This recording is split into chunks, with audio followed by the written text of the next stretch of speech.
In 1860, any farmer in America could make their own fuel. They had been doing it for decades with grain and copper stills. Alcohol burned in their lamps and heated their stoves. It would soon power engines that had not been invented yet. By 1862, that same fuel cost 10 times what it had 2 years earlier. Not because the supply collapsed or the demand disappeared, because of a single tax passed during a war that nobody ever repealed. Within 3 years of that tax, a bookkeeper in Cleveland bought his first refinery. His name was John Rockefeller, and he was 25 years old. He was not replacing whale oil, despite what you were taught. He was replacing something far more dangerous to the people who would control energy. He was replacing a fuel that anyone with farmland could produce. You learned a story in school, and you probably heard it again in a documentary. The story says that before petroleum, America ran on whale oil. New Bedford, Massachusetts grew rich harpooning leviathans across the Atlantic. Then Edwin Drake struck oil in Pennsylvania in 1859, kerosene replaced whale oil, and the modern world began. It is a clean narrative with a satisfying arc. It is also fundamentally wrong. The largest fuel market in America before petroleum was not whale oil. It was something called camphene. Camphene was a blend of grain alcohol and turpentine. It burned cleanly in household lamps and cost about 50 cents per gallon. By 1860, American distilleries were producing roughly 90 million gallons of it per year. Let me put that number next to the one you were taught. The entire whale oil industry at its peak produced 15 to 18 million gallons. Camphene outsold whale oil by a factor of 5. And unlike whale oil, which required 3-year ocean voyages and massive capital investment, camphene could be made by a farmer with a copper still and a corn harvest. Your great-great-grandparents likely had the equipment sitting in their barn. This was not a niche curiosity. This was the dominant American fuel. You've never heard of it because someone made sure you would not. New Bedford, Massachusetts sits at the center of the version you were taught. In 1857, it was the richest city per capita in the United States. 329 whaling ships operated from its harbor. 10,000 men worked in the industry. But whale oil was already losing ground to camphene before Drake ever picked up a drill bit. Whale oil cost more than $1 per gallon. Camphene cost 50 cents. The whaling industry was not the future being disrupted by petroleum. It was the past being replaced by alcohol fuel. Petroleum simply arrived at the right moment to inherit what alcohol had already built, and then the tax made sure alcohol could never take it back. On August 27, 1859, Edwin Drake's drill hit oil at 69.5 feet near Titusville, Pennsylvania. Kerosene refined from that crude oil entered a crowded fuel market. It was a decent product that burned brightly and stored well. But it was not dramatically cheaper or better than camphene. The two fuels were similarly priced, and a gradual transition might have taken decades. It might never have happened at all. But 3 years after Drake's well, something intervened that was not a market force. In 1862, the Union needed money. The Civil War was draining the Treasury at a catastrophic rate. Congress passed the Revenue Act, taxing everything lawmakers could think of: liquor, tobacco, playing cards, gunpowder, feathers, telegrams, iron, leather, and alcohol. The tax was $2.08 per gallon on all distilled spirits, regardless of intended use. It was meant for whiskey. The men who wrote it were not thinking about lamp fuel. But there was no exemption for industrial alcohol. None for fuel, none for the 90 million gallons of burning fluid that lit American homes. Overnight, camphene went from 50 cents a gallon to nearly 5 times that amount. Kerosene, meanwhile, was taxed at 10 cents. 10 cents for petroleum. $2.08 for alcohol. That is not a free market choosing petroleum, that is a tax code choosing it. And the IRS commissioner himself, David A. Wells, acknowledged this in 1872. The tax, he wrote, had the effect of destroying the distillery industry. Happily, he added, it was replaced by petroleum. He said happily, as though it were luck and not legislation. Now, here is where I need to be honest with you about what this is and what it is not. Everything I have just described is an accident. Nobody in Congress in 1862 was scheming to hand the energy market to petroleum. The oil industry barely existed. Rockefeller had not yet touched a refinery. The tax was a wartime revenue measure with an unintended side effect. That is the strongest version of the counter-argument, and I take it seriously. If the story ended here, the mainstream explanation would hold. A coincidence. An accident of policy. These things happen.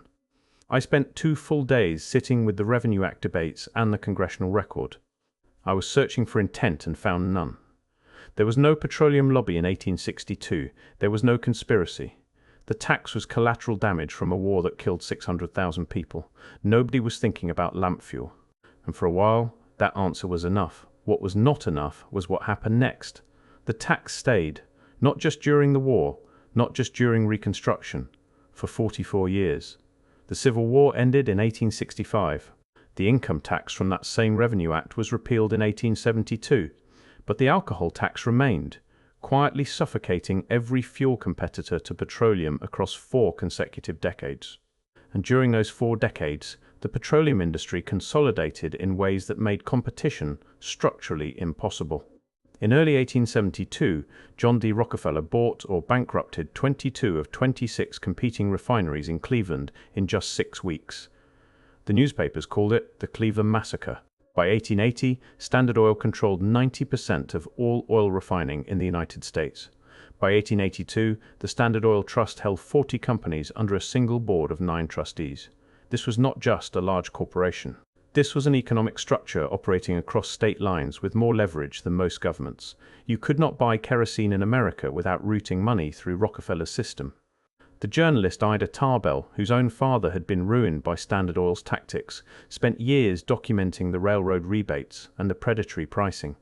She had watched Franklin Tarbell's independent oil business collapse under the weight of Rockefeller's secret freight agreements. Her rage was personal, but her reporting was meticulous. Her 19-part investigation in McClure's magazine helped trigger the Supreme Court's 1911 order to dissolve Standard Oil into 34 companies. But the detail that rarely gets mentioned is this. Rockefeller emerged from the breakup as the majority shareholder in both Exxon and Mobil. The monopoly dissolved on paper.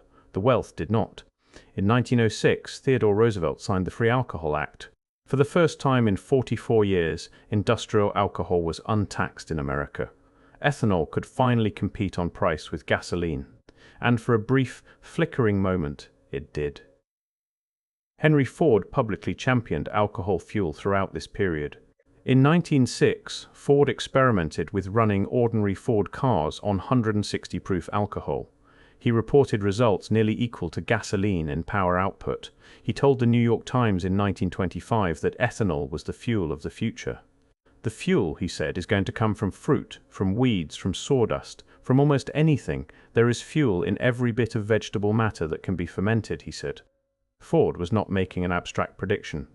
He was describing a world where energy production stayed distributed, where farmers grew their fuel alongside their food, where no single corporation could choke the supply chain.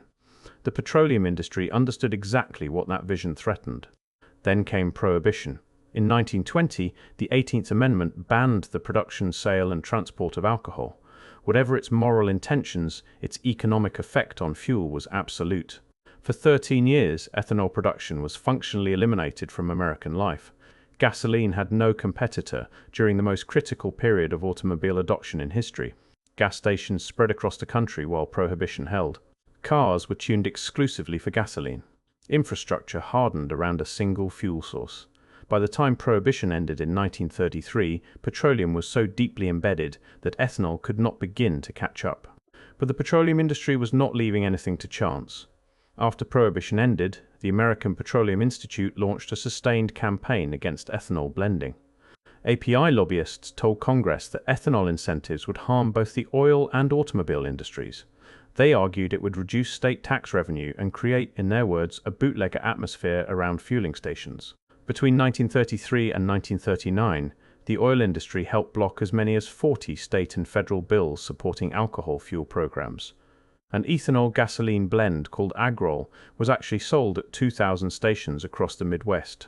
Its plant managers reported sabotage and bitter resistance from petroleum interests. By 1939, Agrol production shut down entirely. The market did not reject ethanol. The market was never allowed to consider it. In 1942, Senate committees investigating wartime rubber shortages uncovered something broader. The oil industry had been suppressing competition from alcohol-based industries for decades. Attorney General Thurmond Arnold confirmed that antitrust investigations into petroleum's influence over the alcohol fuel market had occurred repeatedly. Federal probes were conducted in the 1913 to 1920 period, again in the early 1920s, and between 1927 and 1936. The pattern was not hidden. It was documented in federal investigation files. It just never reached the public. And then came the streetcars. In 1936, a holding company called National City Lines began purchasing urban transit systems across the United States. Behind National City Lines stood General Motors, Standard Oil of California, Firestone Tire, Phillips Petroleum, and Mack Trucks. Between 1936 and 1950, they acquired electric streetcar systems in 45 cities. They ripped out tracks. They scrapped the trolleys. They replaced electric transit with diesel buses that required petroleum fuel and rubber tires made by their own partners. In 1949, the federal government convicted them under the Sherman Antitrust Act. The corporate defendants were fined $5,000 each. The individual executives were fined $1. I need you to hold that number for a moment. $1 per executive. For dismantling the public transit infrastructure of 45 American cities. That dollar amount is the most honest price tag the American legal system has ever put on institutional capture. I want to lay the full sequence out plainly, because the timeline matters more than any single event within it. 1862, Congress taxes alcohol fuel into oblivion. 1870 through 1882, Rockefeller builds a petroleum monopoly with no fuel competition remaining. 1906, the alcohol tax is finally removed, and ethanol briefly competes again.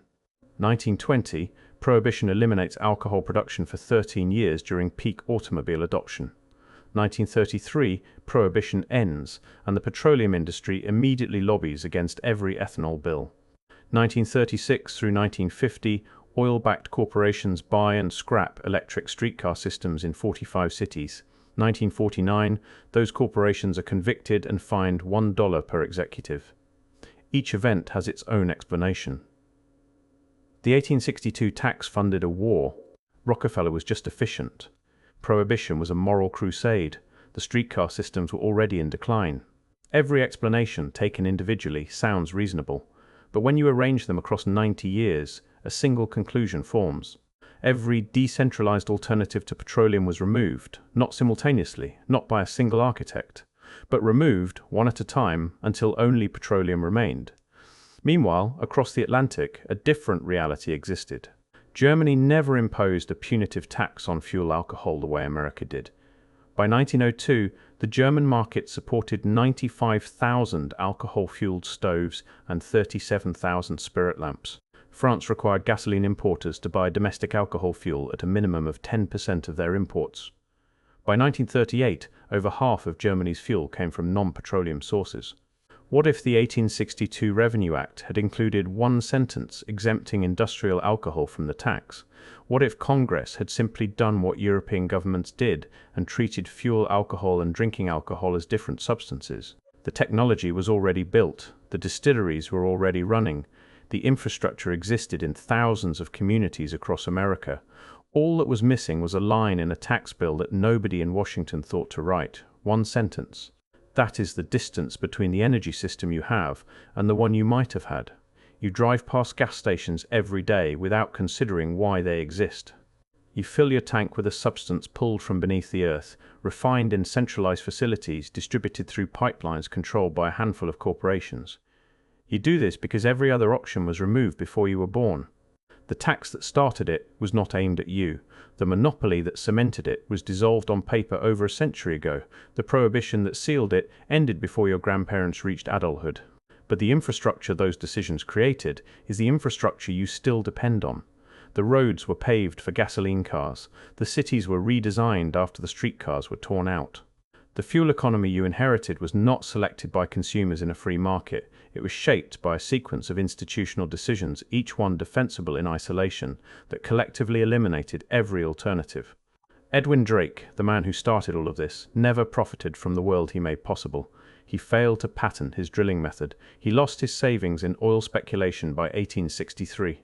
By the 1870s, he was destitute, moving between boarding houses in New Jersey and Vermont. Pennsylvania eventually granted him an annuity of $1,500 per year.